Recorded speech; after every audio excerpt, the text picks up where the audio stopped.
Hello, I'm RP Whalen, and this is a blind unboxing of my game, Drive-In Movie Monsters Unite to Fright. I just got this in the mail, and the time right now is 3:30 p.m. It is Monday, it is June 8th, 2026. Let's open up this box.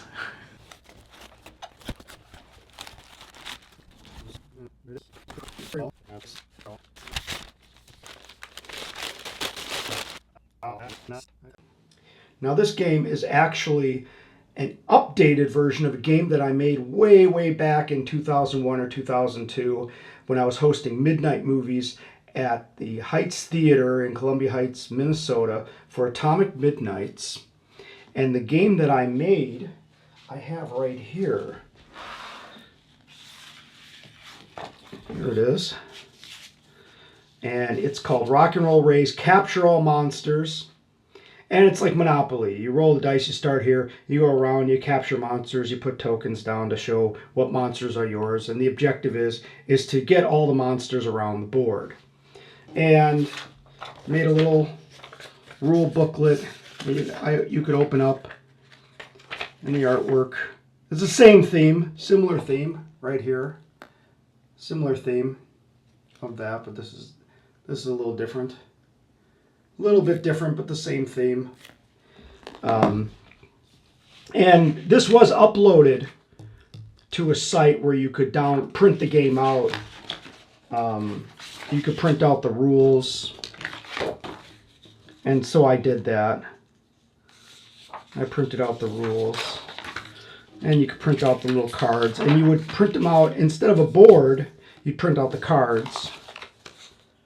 You would print out the cards here, and you would put them in a configuration like this here. You put them in a configuration like that, and then you play the game the same way.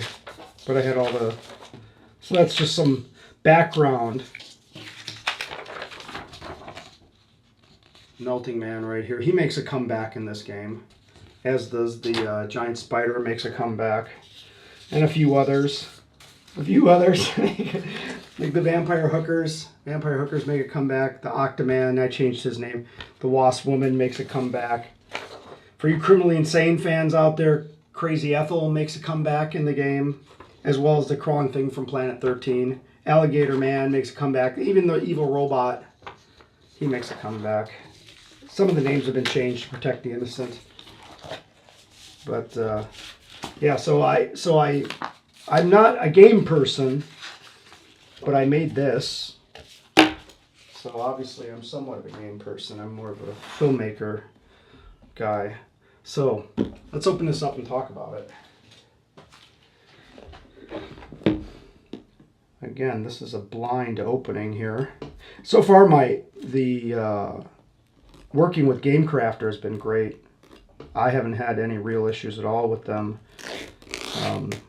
A couple of weird things, but I'll explain it. But this looks great. This box art, this is just amazing. This is just amazing.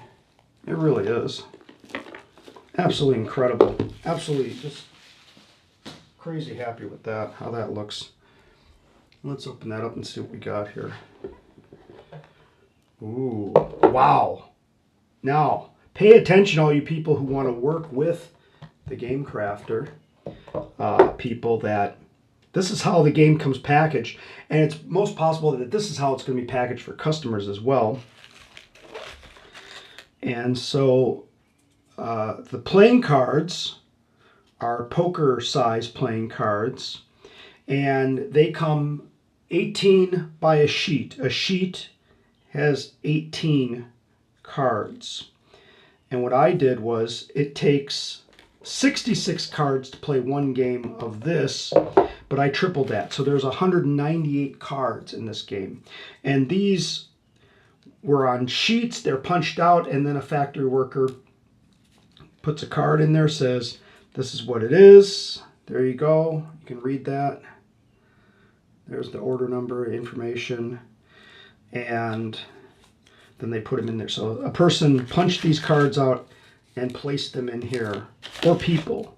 So it was, and now some games have way more than just like I have 198 cards in this game. Like, you buy this game and you're set. You don't need to buy anything else. You buy it once and that's it. There's no upgrading or anything like that, and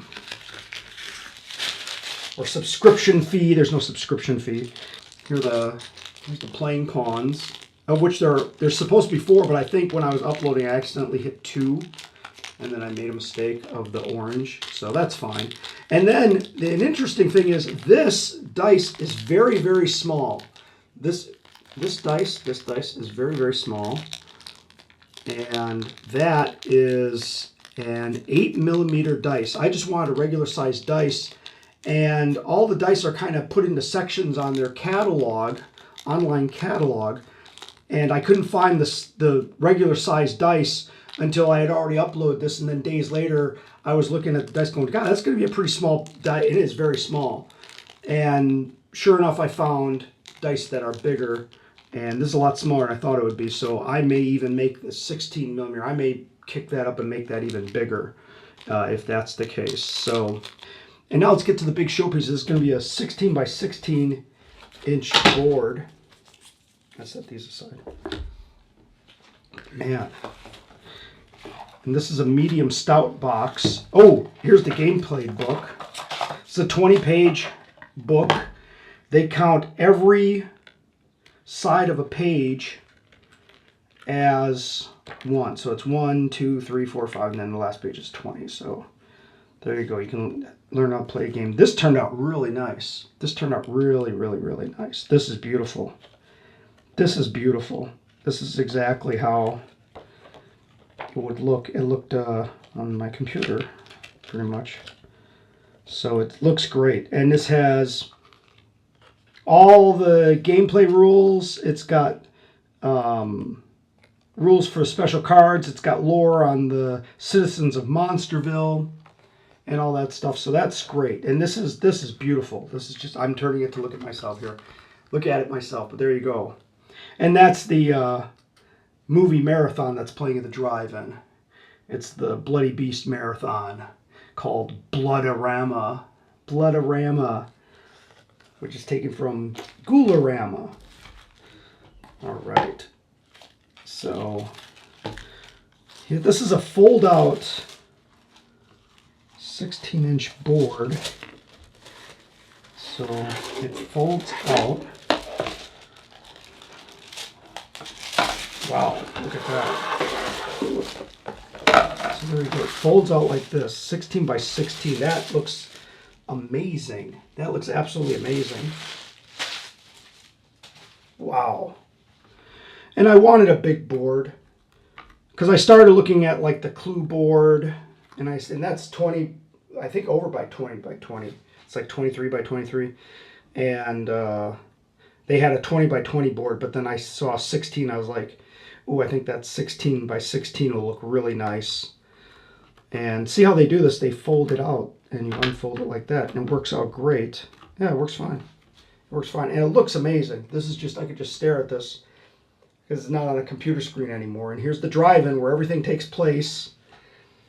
And all the colored dots you can see clearly. You can see the projection booth, the concession stand, box office, the screen, playground, and the stage where the band and the beauty contest take place. That looks great. And with these cards, you can, look at that. This looks just great. And there's some cards.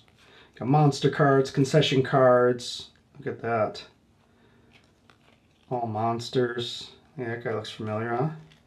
So, look at that. That looks great. That's just a sampling. And again, 198 cards.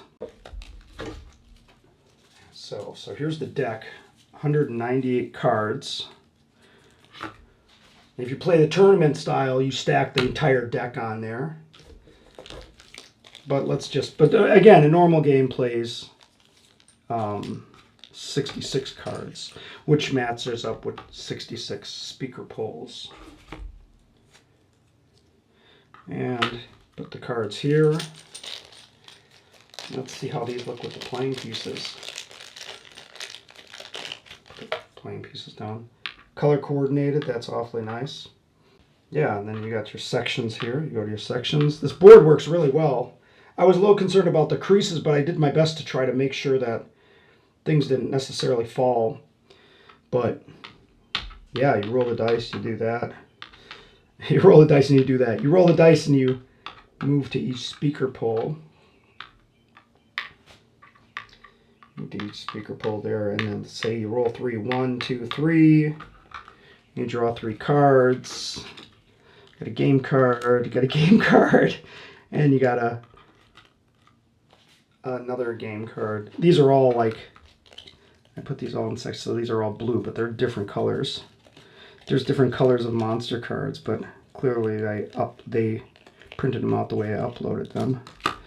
So you'll see different colors there. Let's see if I can get some yellow. These are green. There we go. Some yellow cards. Yellow cards, so let's do that. These are yellow cards. There's like different colors of cards. There's yellow, green, blue, and red cards. They have different values on the cards. This is amazing. There's your Wasp Woman. The updated Wasp Woman. That's pretty cool. And your Vampire Hookers. Yeah, see? Look at that, updated. So, and I used Perchance AI to do the artwork. And that took time too, because you got to write the prompts in, you got to accept what it gives you to a certain point. You can augment it with different prompt words and such. But it is a process. It's the equivalent of talking to an artist on the other side of the world who doesn't really speak English, and you have to use specific, almost simplistic language to communicate your idea of, say, your monsters, how you want them to look, and then you kind of get what you get. So that was fun. But without that, if I went with a professional artist, it would take who knows how much money, thousands of dollars. And if I drew it myself, which I'm not opposed to, but that would take easily over a year to draw all that. And that would never be as good as this. And I don't know if I'd be able to get afford an artist who would be, who could produce this kind of magazine print ready artwork. So it gave me a tremendous opportunity to convey the idea the way I wanted to convey it. And then of course, this is all Photoshop. This is a combination of a photograph and AI and Photoshop, a lot of Photoshop, shading and moving roads around and equipment and all that other stuff. That's all Photoshop. So you would take your cards, and again, 66 cards per game. And there's 198 in this deck, so you never have to buy another game. You buy one game, that's it. You don't have to buy any more. There's no upgrades. There's no subscription fees. You don't need electricity to play this game. You can play it in natural lighting. So you would roll the dice, move 3. Let's say you roll 3 and you choose 3 cards. And of course, we know these are 3 yellow monster cards. And there you go. You're off to the races. And you're playing the game. So, wow. That's my blind unboxing of my drive-in movie monsters. Unite to Fright. This is absolutely incredible. The Game Crafters, their products, this is great. The board is amazing. The cards are immaculate. The booklet is great. This cover is just beautiful. This is just beautiful. And that's it. That's my blind unboxing with some behind the scenes making of stuff just for you. Anybody interested in making a game, I highly, highly, highly recommend you try Game Crafters, because they're worth it. It doesn't cost anything to make it. To buy it, that's another thing. Then that costs money. You know, you got to pay production cost, the manufacturing and all that. That's in packaging. You know, somebody had to put this in the box for me and they did a great job. Whoever it was, thank you, thank you, thank you. And there you go, unpacking. And now I gotta get back to action and get going with all this stuff. So thank you so much for, if anybody has any questions with Game Crafter or the game or anything like that, I will do a playthrough game, how to play the game. And but if you have any questions, leave them in the comments. I'll get to them. And there you go. That's it. Thank you so much. Peace out.